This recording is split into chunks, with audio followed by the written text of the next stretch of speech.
I'm glad you popped in today.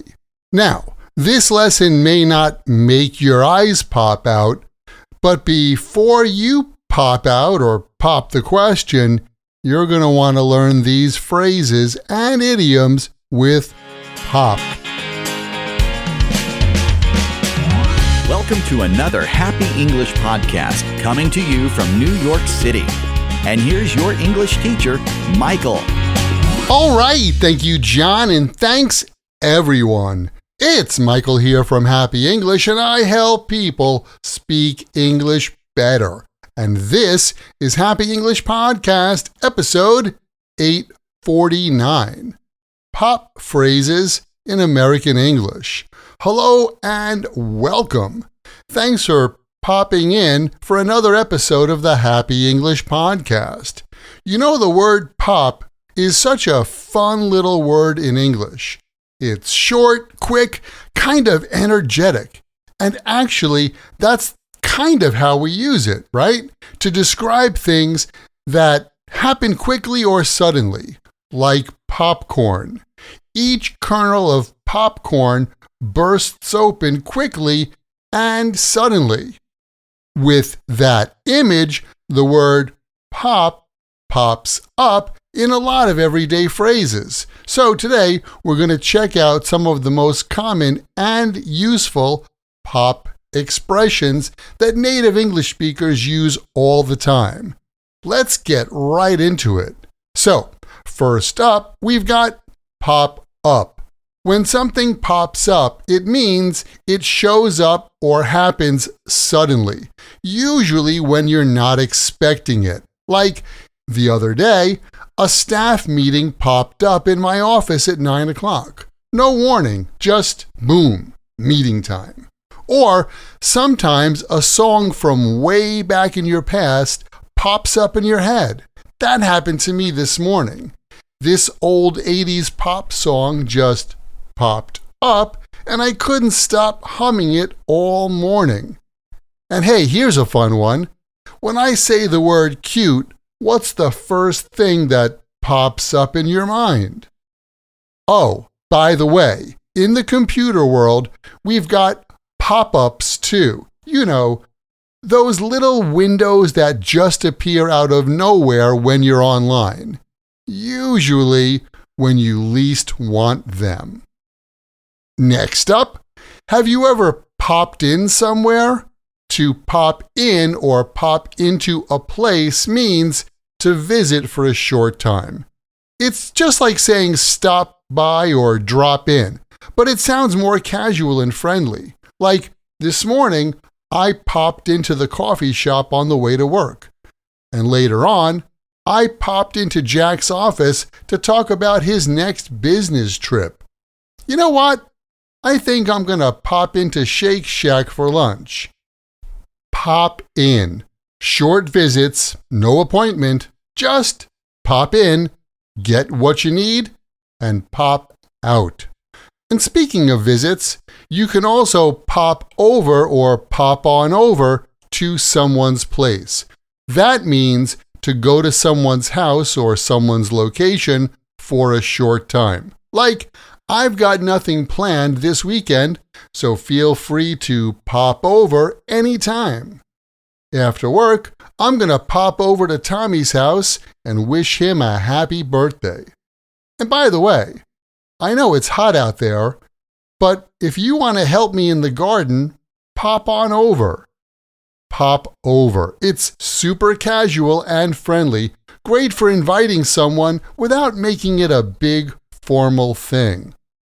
Next up, let's get romantic. Have you ever heard the phrase, pop the question? When someone pops the question, they're proposing marriage, usually in an unexpected way or at an unexpected time. By the way, the question in Pop the Question is, will you marry me? Like, I heard that last weekend, Mark popped the question to Lucy in Paris. That's like a movie moment. Or, Tommy finally popped the question after 5 years of dating Randy. Oh yeah, and my dad, he popped the question to my mom at a little Italian place in New York's Little Italy. Classic, right? Now, here's a fun one. When something is super shocking or surprising, we say that it makes your eyes pop out. Think Tom and Jerry or any other cartoon. When the character is surprised, their eyes pop out of their heads. With this image, we say that something makes your eyes pop out. The first time I walked into that department store on Fifth Avenue, the prices made my eyes pop out. Oh, and in the office yesterday, Johnny's eyes popped out when his boss offered him a job in London. And when Naoko saw those capybaras, she said it made her eyes pop out, especially when they were eating celery. So yeah, if something is shocking, good or bad, it's going to make your eyes pop out. Let's shift gears a bit and talk about money. In casual American English, we use the phrase a pop to talk about the cost of one thing, like each ticket, each donut, each water bottle, and so on. For example, at Yankee Stadium, bottled water is $8 a pop. $8 a pop. That means one bottle of water costs $8. So, when we use a pop to talk about a price, it means we're talking about the cost of one. Those donuts at Krispy Kreme, they're just $1 a pop.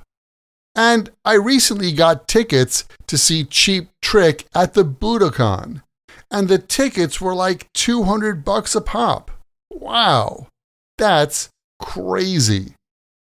Now, let's say it's time to celebrate. What do? Well, on a really special occasion, you probably open a bottle of champagne or sparkling wine. And when you do, you pop the cork. Literally, pop the cork means to open a bottle of champagne. And we use pop the cork to mean both open the bottle and to celebrate some event. Like, it's Jack's 60th birthday next month, and we definitely need to pop the cork. And we always pop the cork at midnight on New Year's Eve.